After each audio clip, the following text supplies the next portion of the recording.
She was an environmentalist decades before that became fashionable. I've met a number of people that I would truly say have amazed me.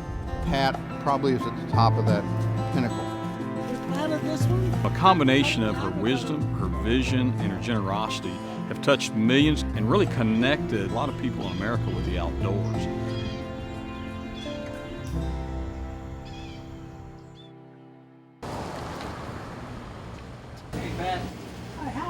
At age 90, Pat Jones still makes her daily trip to Crane's Country Store. Get you some of those peaches. Where are they from? Unassuming, humble, it's hard to believe the impact Pat has had on the world around her. Born Hilda Pat Young, she grew up in a wealthy family in St. Louis. But almost every weekend, her father would take the family away from high society city life and go on float trips down the Merrimack River. Eventually, the family bought some property near Eureka, Missouri.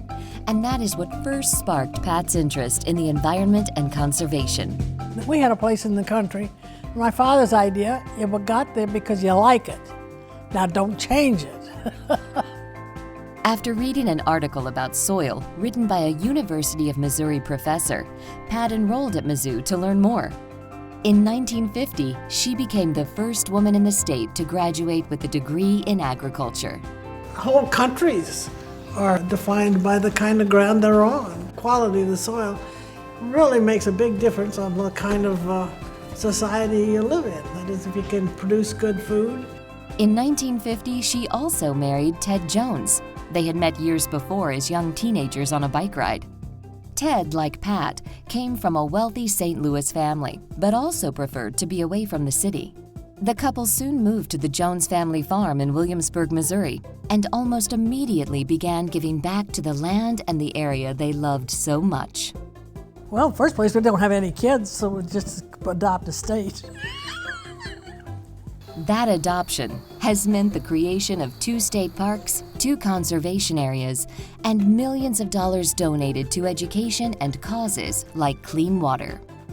The Ted and Pat Confluence Point State Park was created because Ted wanted everyone to be able to see where the Missouri and Mississippi rivers meet.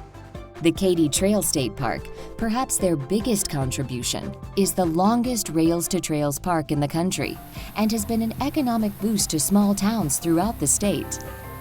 The Young Conservation Area near Eureka, where Pat's family used to enjoy their weekend getaways, provides miles of trails along Lobark Creek.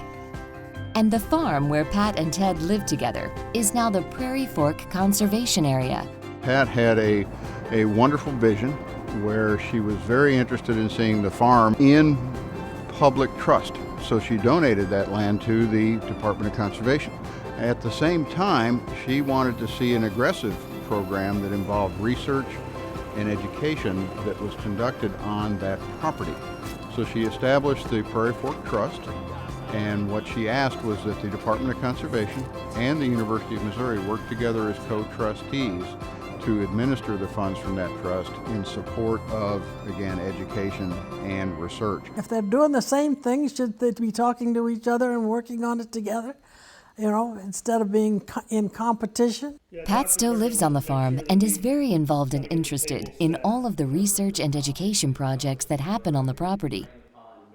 One of the biggest ongoing projects is Prairie Restoration. Prairie was extensive across the state of Missouri back before the state became heavily settled. We have lost most of that prairie. And so there are many plants and animals that are dependent on that prairie system that are having a tough time existing out there on the landscape. By restoring these prairie sites, we can at least ensure that those plants and animals are sustainable over time. And it could be that they have ecological linkages that may be valuable to us as humans, and also that there's just some intrinsic value to trying to ensure that we take care of the diversity of plants and animals that we have on this planet, particularly that we have here in the state of Missouri. For Pat, preserving this natural beauty for the future is her most important mission.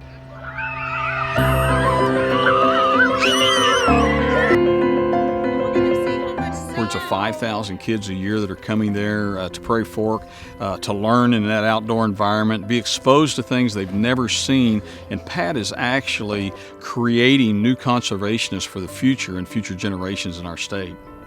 No legs. And this is an experience for kids.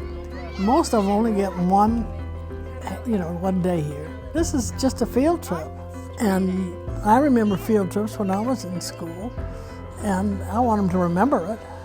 I think anything you can do to get kids, I don't care what they're interested in, but they've got to be interested in something. They get fascinated with something. I think that's really good. Igniting that spark of interest and getting people interested in the world around them is just a part of Pat's legacy. She has always been intrigued by learning, and I think that's the most infectious thing. And I said, I wish somebody, check it out. That curiosity and that learning. How does this work? Why does that work? Get outside and walk around in it. Think. She's taught all of us that there are things bigger than any one of us. The generosity that she's demonstrated, the caring for other people. I think we're all in her debt for that. People need a place where they can be. They're not fenced in. You can take a walk, you can run, you can jump, you can get dirty, you can investigate whatever it is you're interested in.